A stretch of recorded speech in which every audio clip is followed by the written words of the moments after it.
嗨，Hello，大家好，这里是庶民锦鲤，我是余弟，韩国瑜的瑜，兄弟姐妹的弟。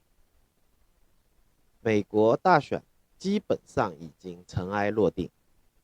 拜登也已经宣布当选，但是呢，川普至今还不愿意接受这个结果，也不承认败选，并且试图通过法律战让选举结果的翻盘啊。而这里它主要是通过一个就是指证选举当中有舞弊行为，并有各种的媒体来发布各种所谓的视频证据。第二个呢，它是来质疑美国的这个邮寄投票的各种制度的不合理或者其中的问题，来说这个选举有问题。在其中，所谓的轮子媒体是川普的强烈的支持者，或者叫做反中集团啊，有大纪元啊、新唐人啊，包括郭文贵啊，还有李智英啊，李智英下面的苹果日报啊，有各种各样的可笑的一些指证，这呢也引起了很多的华人，包括在美国的华人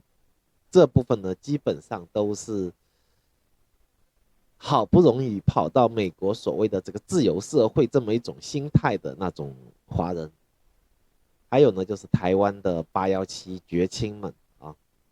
还有就是中国大陆有很多的对县政府不满的那些人啊，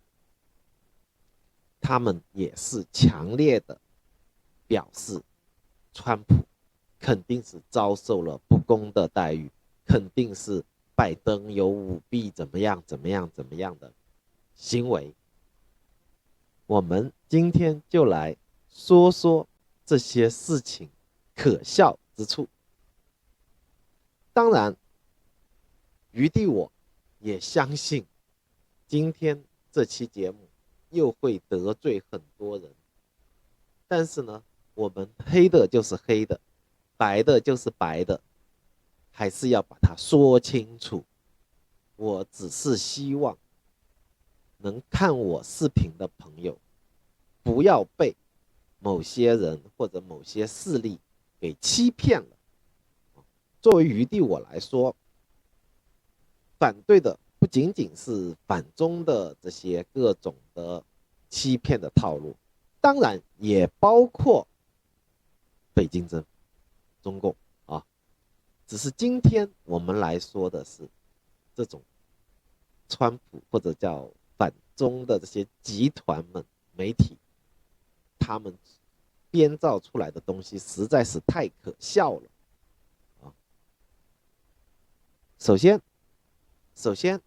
我们来聊这个话题，第一个先要说的是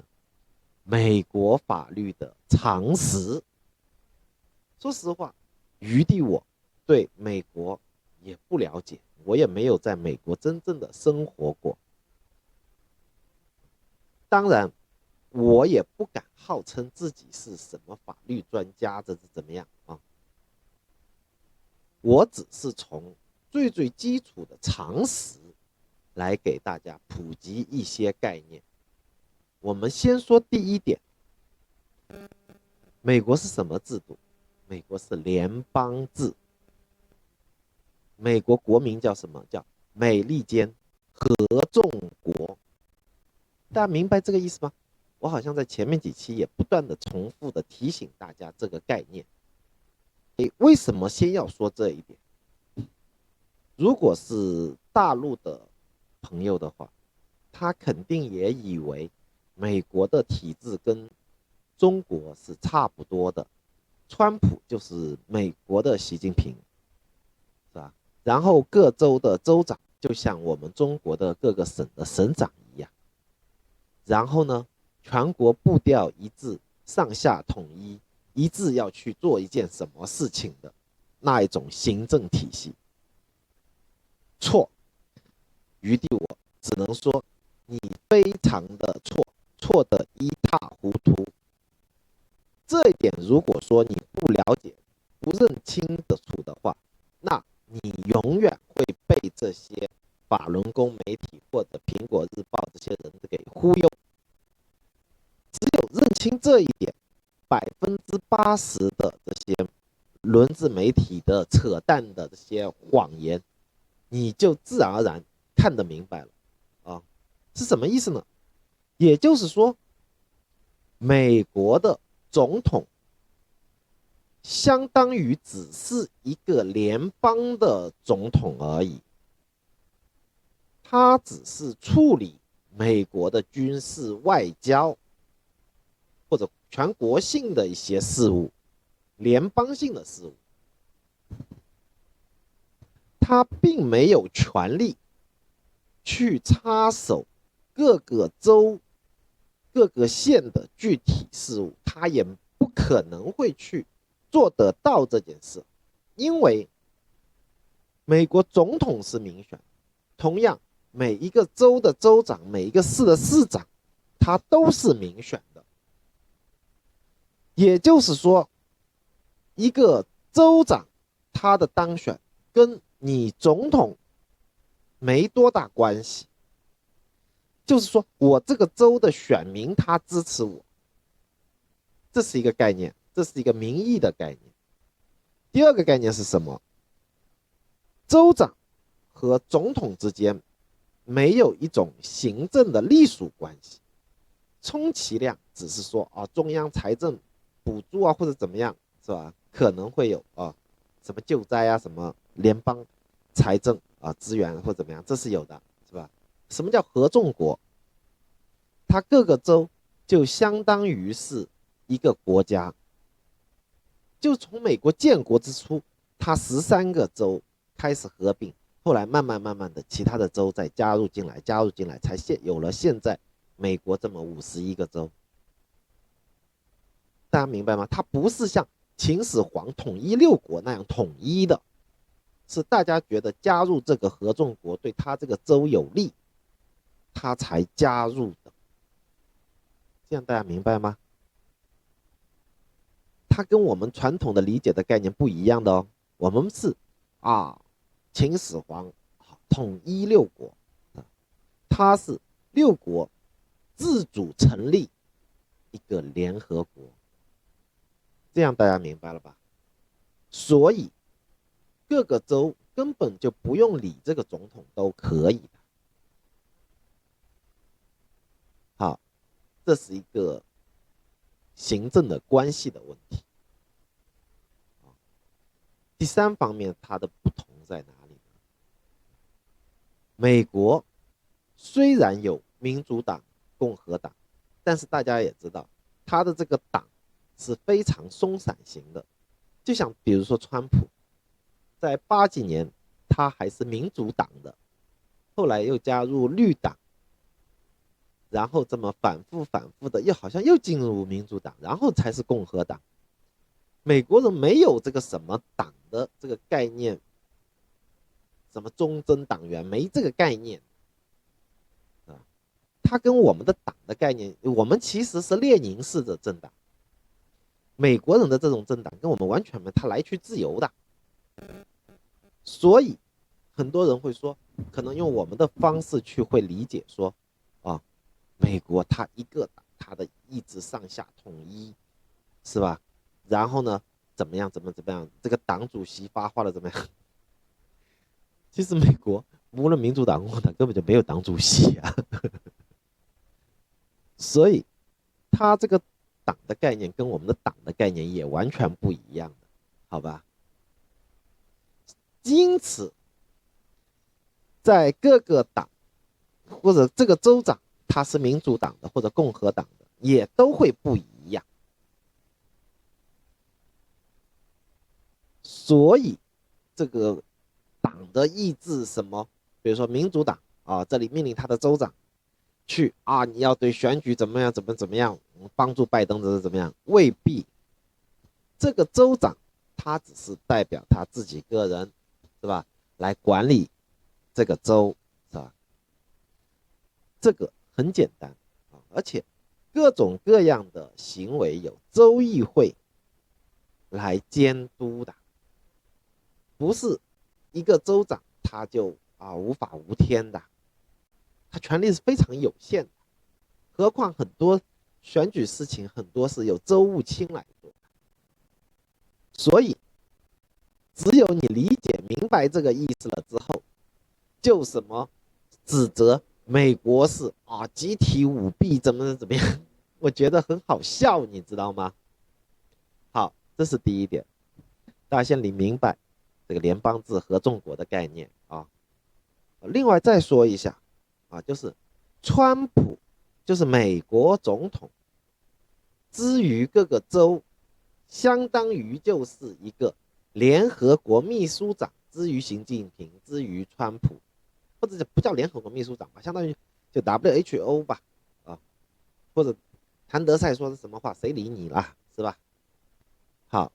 说完这个，我们再说这个法律常识的第二点。法律无论哪个国家的法律有一个最基础的一个概念，以事实为依据，以法律为准绳。这是无论哪个国家都是这么办的，是吧？第一，我们说各种这些法轮功媒体也好，或者反华媒体也好，拿出来的那些所谓的证据拜登舞弊的证据，首先要说明，选举舞弊在美国是非常非常严重的刑事罪，明白吧？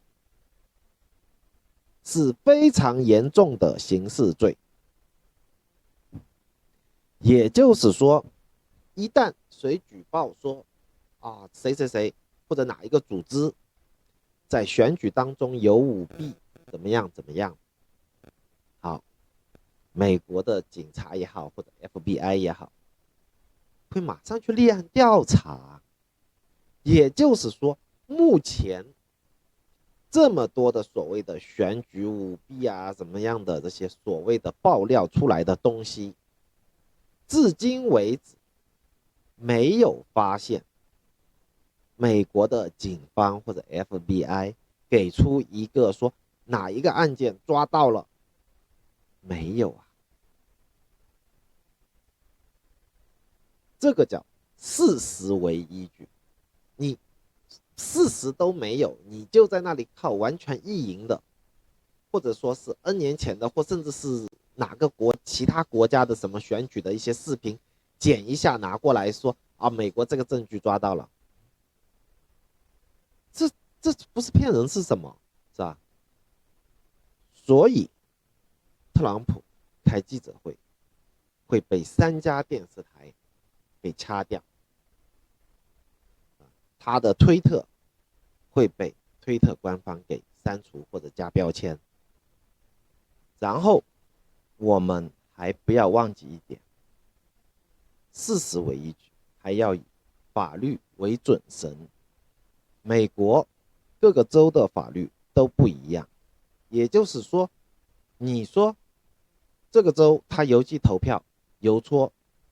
邮戳日为准，还是那个州它是以收到的这个邮寄投票的这个日期为准，或者怎么样，各个州的法律都不一样的。各个州对于这个选举的做出的规定也都不一样的，所以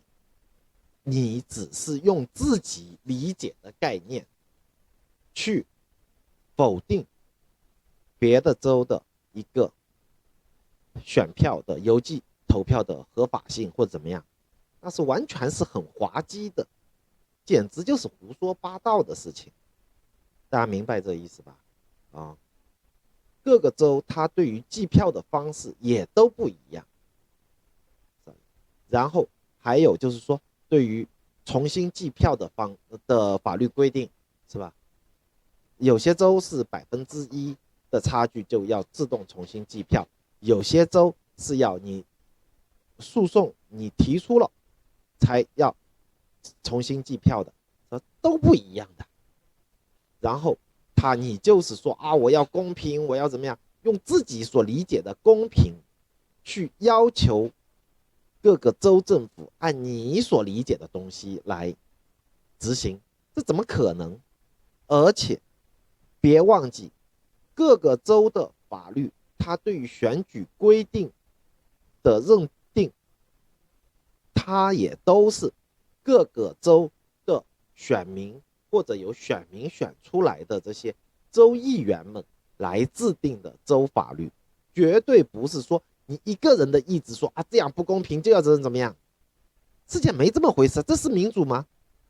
民主就是少数服从多数啊，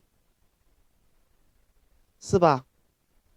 你完全是用自己的意志来否定别人的法律，也就是用自己的意志去否定别人全州人民经过民主程序制定出来的法律，这叫莫名其妙嘛！我不知道这些人捍卫民主捍卫什么东西，对民主是完全不懂。说完这个，我们再来说说，好，你各个州的州长有舞弊啊，你有怎么样？你在纵容舞弊，你的选举委员会在怎么样？好，我们再来看各个州，我们就假设吧，各个州的州长，也就各个州的他的行政体系就是谁当州长，谁来任命各级的官员嘛，各级州一级的官员嘛，对吧？就算这些人要舞弊，好吧，我们就这么假设。我们来看一下目前的摇摆州：宾州、密歇根、亚利桑那、乔治亚州、内华达这些州里面，其中亚利桑那州和乔治亚州，它的州长是共和党的，不是民主党的。明白这意思吗？难道这些共和党的这些州长也会去帮民主党的候选人拜登去做票吗？大家明白这个意思吗？当然你说哦，他州长不怎么样，但是他选举委员会或者开票站这些是被民主党控制的，那就是没法扯了嘛，对吧？有证据你就拿出来嘛。问题是现在证据又拿不出来，就靠自己的意淫，这完全无稽之谈嘛。所以说，当你理解了联邦制，包括美国的政党制度以后，你再去说这些事情是很无聊的事情。何况美国是这么经过100-200年民主训练的国家，不管是它的各项的制度的建设、法律制度的建设，还有公民的意识，包括他行政官员的操守方面，的确是，说句实在话，的确是我们可以信赖。它不像台湾啦，才这10-20年的事，这个东西也就是民主的素养训练，它有个成熟期的，是真的是需要时间的，不仅仅是你抄它一个制度就 OK 的，这是不一样的。所以说，美国的制度，它是这么长的时间，慢慢的、逐步的完善的，根据自己的国情去逐步完善的，不是那么简单的一个抄过来就 OK 了，我怎么样？完全不是这样的。好，接下来我们再来说，很多人会拿出2000年小布什高尔的那次选举的一个纠纷来做比较。在余地我看来，这是完全没有可比性的事。虽然那次是近代美国总统选举出现争议最大的一次，但是我可以这么说，这次川普和拜登之间的差距或者争议，跟那一次完全不一个概念的。首先，我们从各个州的选票上的差距来比较，虽然他们最后的总的得票数字差3个百分点，但是现在他们的差距，就选举人票，就是各个州的得票上，已经差得很大了，差不多要100来票，是吧？这个你要怎么翻盘？就比如说，就当年小布什那一次，他只是在佛州差那么一点，就一个佛州就可以翻盘的概念，所以才会有这么大的争议。最后小布什只拿到了271票，也就是说，一个佛州谁输谁赢就能定最后的总统的输赢的概念。而这次我们看呢，争议的州好多啊，亚利桑那、内华达、密歇根、乔治亚、宾州都要去翻，就是这么多的摇摆州，还有威斯康星啊，这么多的摇摆州，你全部要怎么样翻过来？翻了多少个，你川普才有可能整个选举结果的翻盘？我刚才说了，乔治亚和亚利桑那州是吧？是你共和党执政的，然后现在川普对这2个州的重新计票或者是怎么样，也提的最猛啊。但是结果呢，好几个州已经驳回了他的诉讼啊。所以说，这跟2000年的那一次真的是不一样。一个是搞定一个州就可以翻盘，那个难度相对较小；一个是要搞定个4、5个州才有可能翻盘。你说这个难度有多大？或者说吧，即使有舞弊、有做票怎么样，你这么好几个州都做票，如果说是非常，就算非常夸张吧，那按常理来说，现在应该是各种铁证，就是我说的铁证是经过警察或者 FBI 确认的那种铁证，应该已经是哗啦啦的涌出来才对，才有可能去翻盘，要不然你没法翻的。你就翻一个州吧，你就翻宾州好了，这里票多啊，翻了又如何呢？还有，我们再聊聊，很多人说，当时因为最高法院，就联邦最高法院判了小布什赢，然后才小布什当选，或者怎么样，这又是对历史完全不清楚的一件事情了。当时只是对于重新计票这个程序上有一些纠缠而已。当时联邦法院并没有判决小布什当选怎么样，只是对重新计票的程序上做了一个判定。但是这个跟最后的结果关系不是很直接的，因为当时考虑到马上要出结果，而且是法定的时间只剩2个小时了，所以最后是高尔自己让出来就算了，不折腾，是吧？为了国家的利益啊，为了国家的面子，是吧？是这么个概念，不是说联邦最高法院判决小布什赢的，完全不是这么回事，自己查历史吧。当然，现在川普很多的争议的或者叫起诉的这些事情，很多在余地我的浅薄的法律知识看来，很多东西是到不了联邦最高法院的，很多都是州内部的对于一些非常细节的东西的一个认定或者争议。很多东西按我们前面说的，它是联邦制的概念来说，很多事情你联邦最高法院是管不到的。这样大家明白吧？就是而且目前川普的好几个诉讼都被驳回了，然后就算是最后是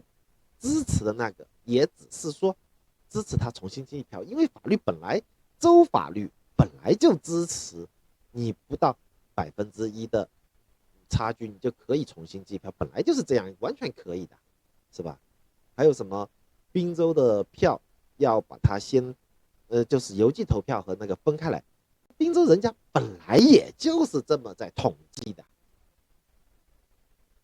所以说很多在这些反华媒体宣传起来，好像说这是川普的重大胜利或者怎么样，我真的觉得好莫名其妙，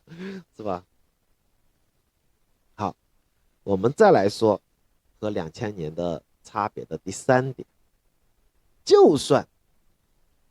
这几个我们前面说的这几个争议州吧，重新计票，是吧 ？OK， 法律全部允许你重新计票，我们就看看历史，是吧？不管是美国的历史，就是小布什那一次，是吧？他重新计了好几次，前面就是有出结果的，都是反而拉大小布什的这个优势，你知道，不是高尔这边的优势拉大，是小布什的票反而变多了。明白吧？包括台北市选举上次柯文哲和丁守中的，是吧？丁守中也要重新计票，是吧？最后计出来还是柯文哲还更多了一点，是吧？所以说，基本上我认为，在一个健全的民主的投票制度下面，这个重新计票是没多大的改变，对于最后结果来说是没多大的一个效果的啊，就是所有的民主制度都会允许重新计票，只是说这个门槛或者条件不一样而已。因为所有的计票员也好像这次电脑程序也会出错也好，是吧？这个计票是一个繁琐的一个工作，人难免会出错啊，电脑也会出错，是吧？这次也一样，也出了啊。这就是我们接下来要谈的一个方面，也就是任何选举，任何再公平的选举，都会存在瑕疵，也都多多少少会有一些统计误差。这个是一个科学的问题，是一个管理的问题，跟政治没多大关系，是吧？像这是什么那个电脑程序统计票差了6000票，这6000票就算全部给川普好了，那也不影响拜登当选最后的结果。包括比如说邮寄选票出现的各种各样的问题或者邮戳或怎么样，是吧？在操作当中多多少少都会出现一些瑕疵的，这个非常难免的。我承认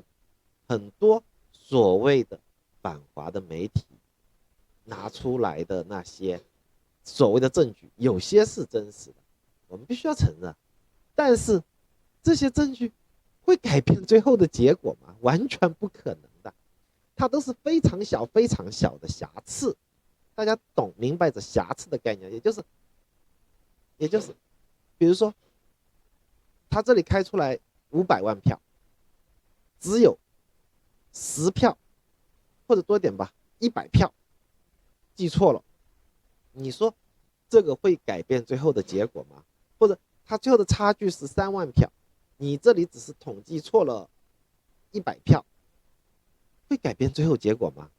这就叫瑕疵，大家明白吧？就是这不是一个政治的问题，这完全是一个技术性的问题，或者叫管理性的问题。这个就没什么好争议的，无论哪个国家，无论什么时代，这个问题都会存在。只要最后的结果没什么大的差别，就 OK， 是吧？所以我们说了这么多，我们得出的结论是，川普想要靠法律战翻盘，这个概率几乎等于零，几乎等于零，大家明白吧？当然，还有一种情况会发生，就是选举人团到时候会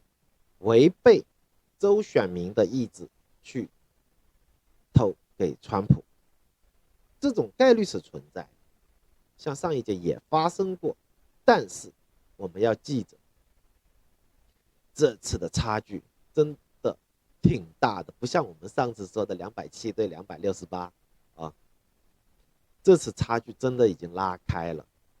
目前来看，就是有100来票差距了。你总不可能有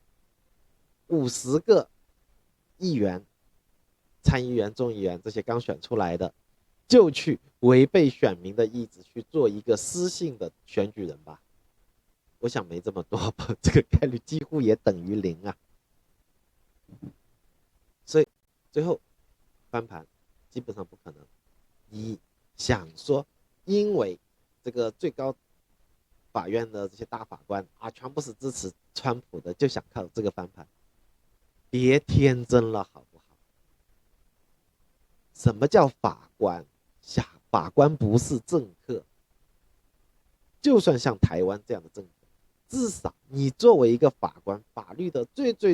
基本的一个底线你要守得住啊。也就是说，最高法官是什么时候是会对你有利呢？也就是在一个法律争议非常大的情况下，最后是由最高大法官去做出投票判决。但是对于一些非常明显的没什么争议的一个法律的事实，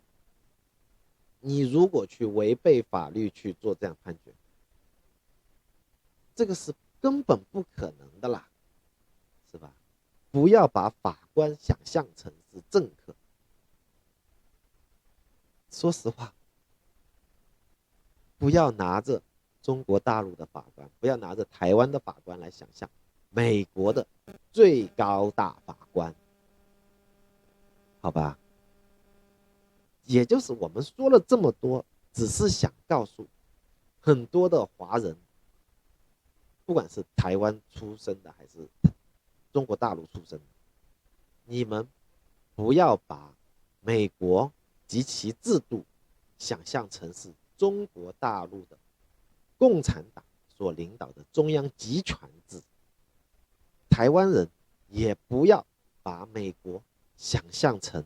只有你台湾那么小的，只有民主化几十年的这么一个地区，这样明白吧？不要想象，尊重美国人的选择，就这样。好，今天就聊这么多，可能会让很多朋友听着不舒服，但是余地我只坚持做最真实的东西，说真实的话给大家听。如果说你觉得我说的还中肯，就麻烦点赞订阅一下。如果对我的评论有什么意见的话，麻烦在留言区告诉我。非常感谢你的收看，再见。